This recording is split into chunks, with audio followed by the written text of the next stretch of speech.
Okay, so I hope everybody had a good weekend. Good news, these next 2 weekends are what? 3-day weekends, because of course this coming Monday is Labor Day, and what about Monday the 10th? That's a teacher work day, so not so much good news for me. I still got to get up early, so I'm thinking about sending out a little Remind 101 early that morning just so you can share in my pain, wake up. I'm kidding. I'm not going to do that. Okay. But just a couple things. On Thursday of this week, it's going to be a really super important day for us. That is when your topic for your IA is due. I passed out that little document that, bless you, has you listing what your topic is, possibly how you're going to collect data, ask you a little bit of questions about it just to kind of get you engaged in thinking about it. Now, remember, that can change, at any point. If your topic does change, just let me know. But on Thursday, we'll be taking that in. In fact, when you come in, more than likely there'll be a Word document here just saying, please put your cell phones to the front.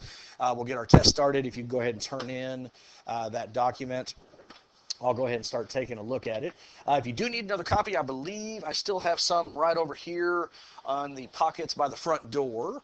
Let's see. Wednesday, you're going to be turning in your focus activities. You got your third and last one for this first set. We'll get number 4 next week, and we'll just see how far we can get with those.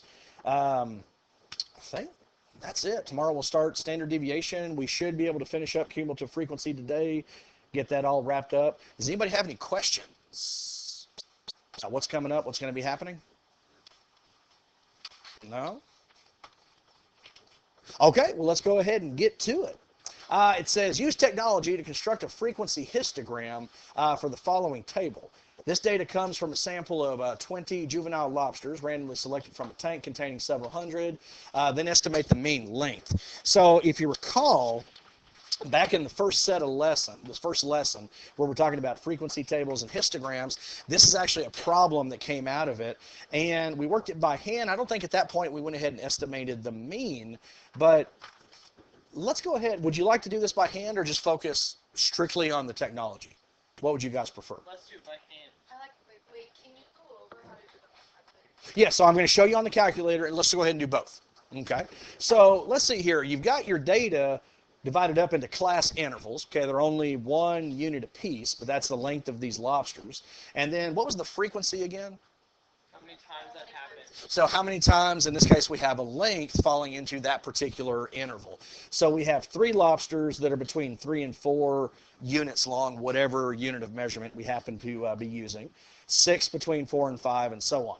So let's say I wanted to go ahead and estimate the mean by hand. Well, because it's a class interval, we have to use the midpoint. So I'm going to use, for example, 3.5. Okay, that's midway between the bottom and the upper boundaries that I have here. So then I'm going to go ahead and multiply that by 3, the frequency of lengths that I have there. What would that be? Okay, 10.5. Okay, and then I'm going to do the same thing. The midpoint for the second interval, 4.5, 5.5, 6.5, and finally 7.5. And then I'm going to multiply each of these by their respective number of frequency. So what would be the 4.5 times 6? 27. 5.5 times 5? 27.5. 6.5 times 4? 26. And then we end up with 15. Now we know we've already got 20 lobsters, so if I add up the frequency, that should give me 20. Somebody help me out with that one. Okay. What's the total of the lengths that I've acquired? 106. Okay. So I'm going to take the total number of frequency and divide by the number of lobsters that we have. So 106 divided by 20, 5.3. Okay, so the average estimated length is going to be 5.3 units long. Okay, so just like we've been working with last week. Is everybody okay with that? Questions? Now, I'm going to show you how to go ahead and do that on the calculator. Why don't I go ahead and show you how to create the histogram, and then we'll revisit what we did on Friday, because I started showing you the box and whisker plots. Okay, so let's come on over here. First, we got to go ahead and put in the data. So with your calculator on your home screen, okay, let me go to my home screen here. And let me make sure that I don't have any current documents. Okay, I've gotten those all out.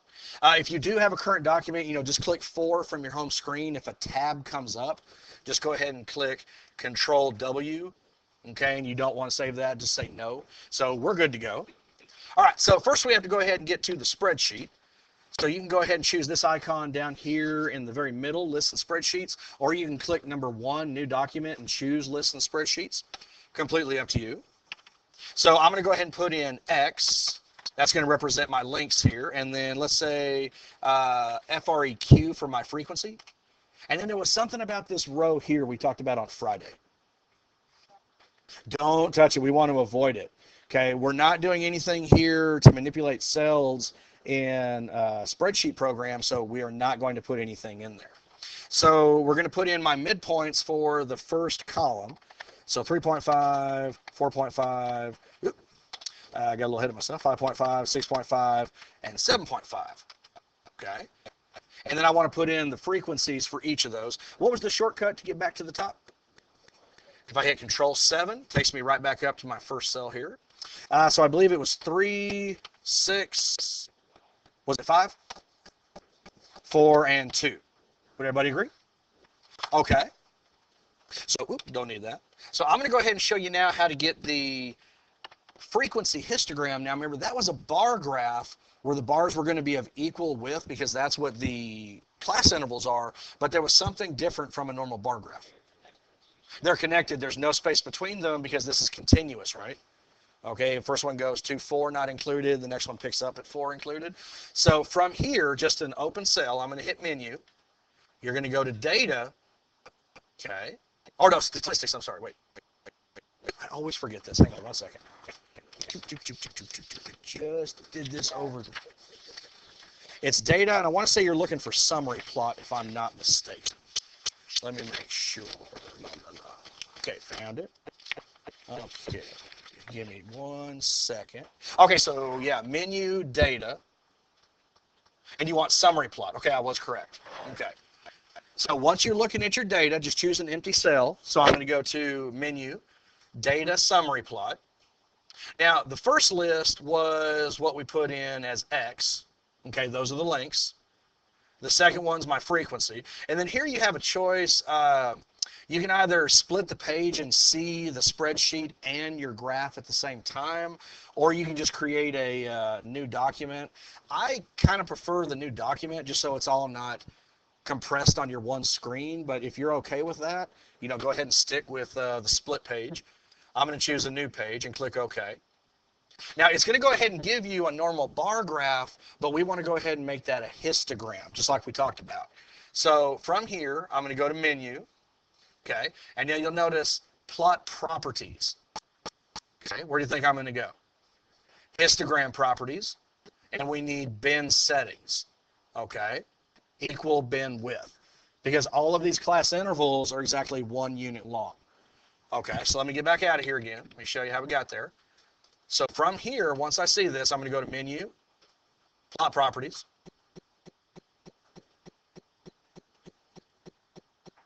Then Histogram Properties, Bin Settings.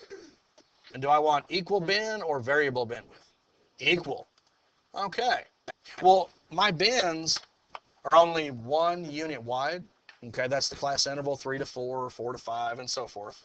And this one here, where it says alignment, typically what we like to do is go ahead and start it with the lowest value on the first class interval that we have.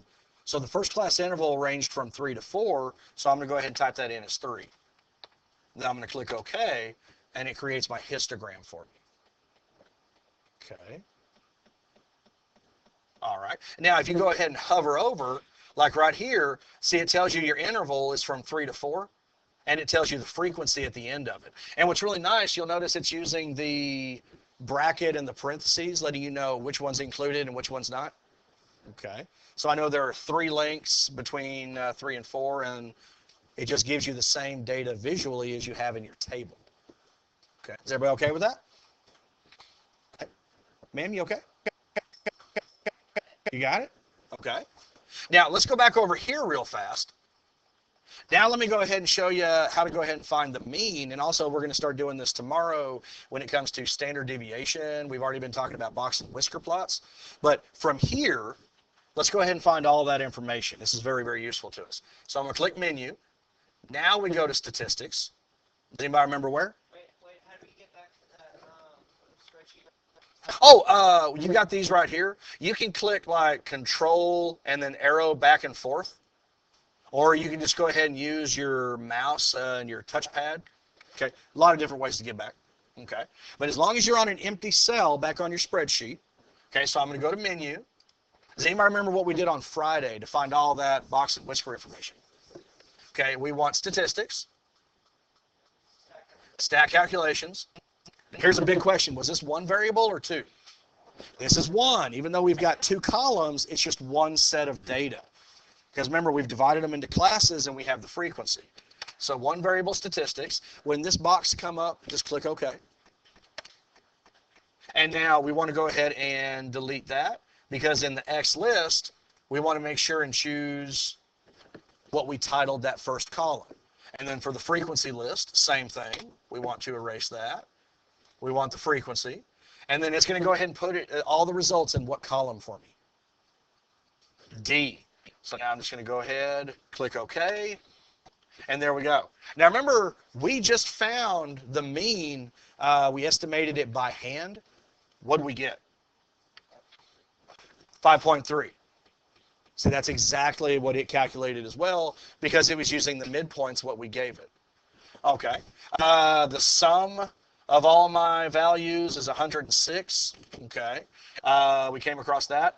Now, these are the two. I kind of hinted at this on Friday, and I'll go ahead and bring this up as well. These are standard deviation. Does anybody remember which one I said you're going to want? The S of X or sigma X? We want sigma X, and I'll explain why tomorrow. It has to do with population versus sample. Okay, but they're very much related. So if you wanted to know the standard deviation already, it's right there, 1.21, I'd say. Then as we go down, the number of lobsters is 20. And then this is the information for what? There's your box and whisker plot. There we go. Okay. There's your box and whisker plot. So we know the median length is 5.5, your min max, all that. Okay. So really, I mean, as we go through and I show you the technology, I do like to go ahead and do both. I like to show you by hand, and I like to show you on the calculator as well. But really, how are you going to get really good at the calculator? Just what? Just practice, yeah. It's just like anything else. If you find yourself with maybe not a lot of homework at night, take a random problem that we've already gone over in our notes. Maybe a table or something. Just take a few minutes, see if you can remember the steps, how to create a frequency histogram if you wanted to do so, or a box and whisker plot if you wanted to go ahead and do so.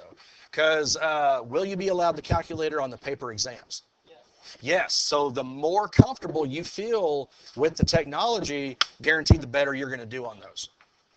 Okay. All right. So how are we doing? Okay. All right. Well, there's one other thing. Now, first off, let's go ahead and erase this. So you're looking at your tabs. Go ahead and hit Control W. This is what I was talking about a second ago. Do you want to save those? No. No reason to save those. Okay. So we're done with the calculator, at least for right now. I do want to go back over to this screen right here because I'm not always going to know the answer to every one of the questions that you ask, but I can write it down and promise you I'll do my best to figure it out. So like we had a question the other day you were asking about with the cumulative frequency graphs, which we're about to go ahead and move on to. Why do we go ahead and plot the points as the largest value instead of using the midpoint like we did to estimate the mean? Okay, and it really comes from, I went and talked to our resident statistician, okay, the gentleman who knows all about statistics, Mr. Reeves, and he brought up cumulative frequency is really good because it allows us to determine percentiles. So we're talking about percents, right? So think about, there was one column that I brought up, but we really didn't pay a whole lot of attention to. Let me go ahead and say cumulative frequency. And then relative cumulative frequency. Okay? Because the cumulative frequency graph is going to allow you to find percentiles, right? It's going to help you find the term where the data before it maybe is the 50% or it's 30%. Depends on what percentile you want, like we talked about last week. So because we're talking about these, and let's just go ahead and review very quickly, cumulative frequency, what is that? Or you add them all up. Okay, it's the current frequency, it's the accumulation, the sum of the frequencies up to and including the current one. So for this one, if I had another column, I'd go ahead and say 3. But then this one would be what? 9, because I add the 6, and now I would add the 5. 14, 18, and you'll notice I get 20. We started with 20 lobsters in this particular survey. Well, here, let's say we were to look at the relative cumulative frequency. Okay, so this would be 3 out of what? 3 out of 20, so what is that, 15%?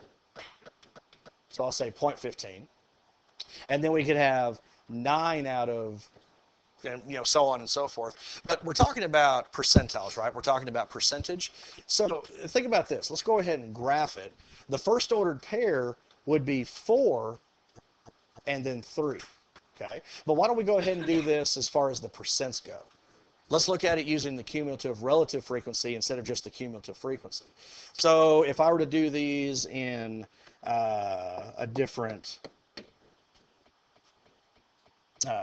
what's the word I'm looking for? Like values here. I'll just go ahead and say, let's say this is 0.1, 0.2, 0.3, 0.4, 0.5, 0.6. Okay, so 1, 2, 3, 4, 5, 6, 7, 8, 9. Okay, just to give you kind of an idea. So the first ordered pair would be 4 and then 0.15, right?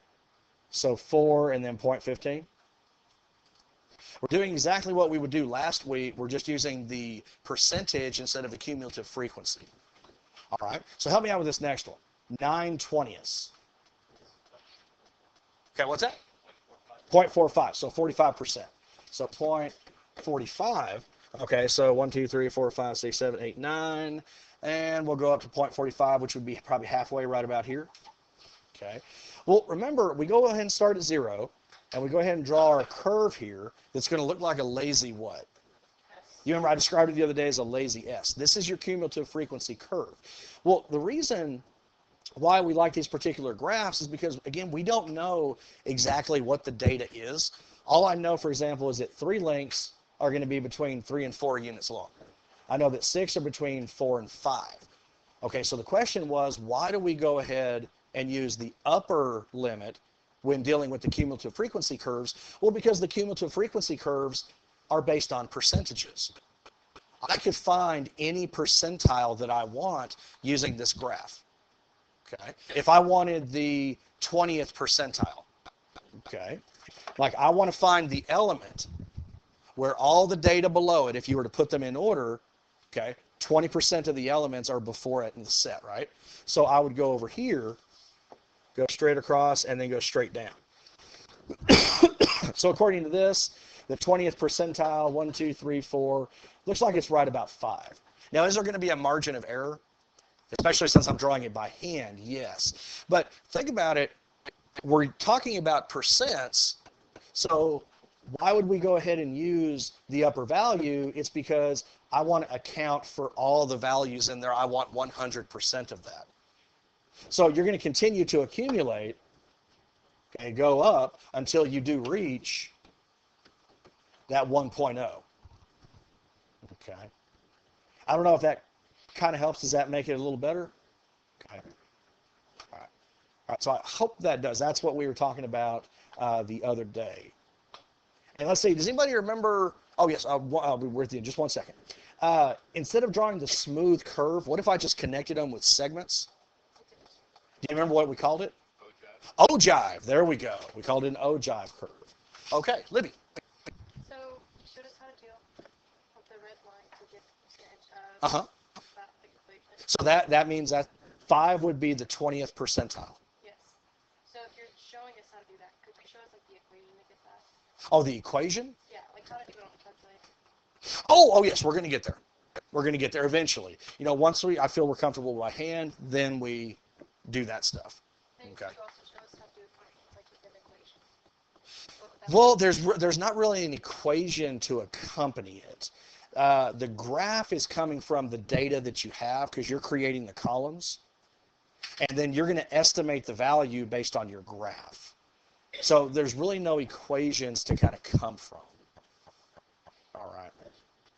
I know equations make math awesome.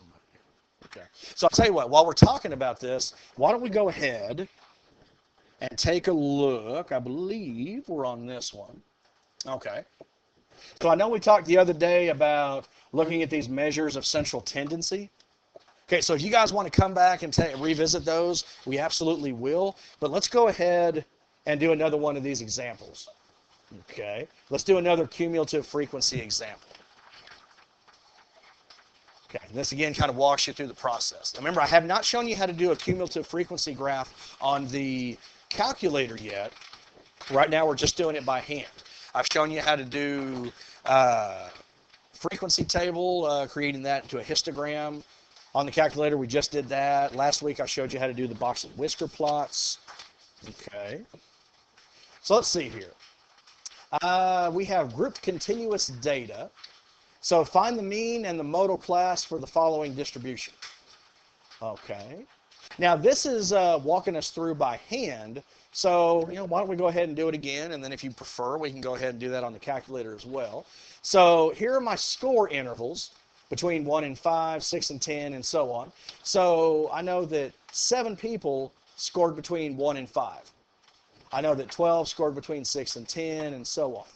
Okay, so this is going to help us out. If I want to estimate the mean, then we have to use the what? The midpoint or the upper class value? The midpoint. If I want to create a cumulative frequency curve, then I have to use the upper class value. Okay, so what's halfway between 1 and 5? Okay, so 3. Now halfway between 6 and 10? 8.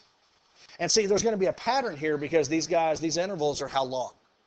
How many units? 5. Okay, so these midpoints, shouldn't they be 5 units away from each other?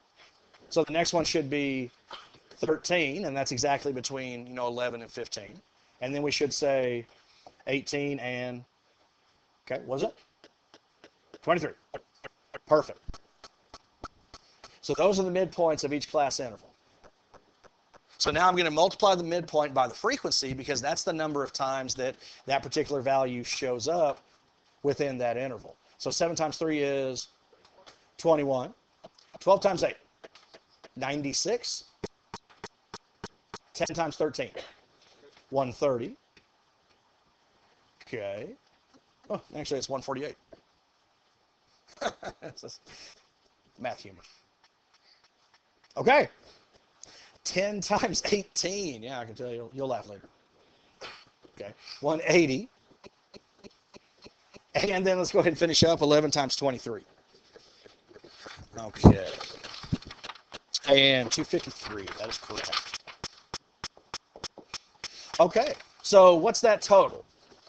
Okay, the sum of all those products. What do you guys get? 680 is what I got.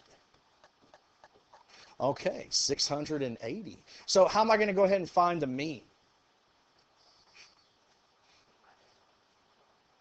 Divided by what? Okay, Carolina? I'm sorry, I'm old. You have to be. The total of the frequency. So how many frequency items do we have? I got 50. Okay, so let's go ahead and say 680 divided by 50. I'm going to come on over here to my calculator. 680 divided by 50. Bam, I'm getting 13.6. Is that what you guys are getting? Okay, so I'm going to come on over here. Okay, so we're understanding the mean. That's just the average, right? Is everybody feeling better about estimating that using a frequency table set up in intervals? Okay. Now, like I said, we can go back in just a second. Go ahead and put this in the calculator if you want to. Let's go ahead and get the cumulative frequency first. The median was the middle value in the set. The one that we haven't really brought up a whole lot, what's the mode? The biggest? Right. There you go. We're talking about the element, the value that appears the most in the set, right? Okay. Well, here, this is why it says modal class, because can we actually tell what the mode is? Because we don't know what the actual data is. I mean, we know how it's been broken up and we know the frequency, so that's why we have to say modal class. Which one would you say? 6 to 10. Okay, 6 to 10? Why are you focused on 6 to 10? That's the interval that has the highest frequency. Okay, so this would be 6 to 10. That would be the class interval that contains the mode, the modal class, I should say. All right. Is this mean in the set of data a true mean or just an estimate? Why is it just an estimate? We don't, yeah, that's exactly right. Spencer's correct. We don't have the actual data. We had to use the midpoints to help me figure out what it could be. Okay, very good, very good. So let's come on over here. Now, it says create a cumulative frequency curve for the data. Find the 50th percentile. Okay, so let me come back over here. Let me go ahead and erase this very quickly. So I'm going to go ahead and create another column at the very end right here. We'll go ahead and say cumulative, oops, a little too close to the edge. Cumulative frequency. Okay. So I'm going to want to be looking at this column right here because cumulative frequency is the sum of the frequencies up to and including the current one. So we're going to start with 7. Now what? What am I going to add to 7? Okay, so plus 12 will give me 19. Plus 10, 29. Plus 10, 39. Okay, and then plus 11 will give me 50.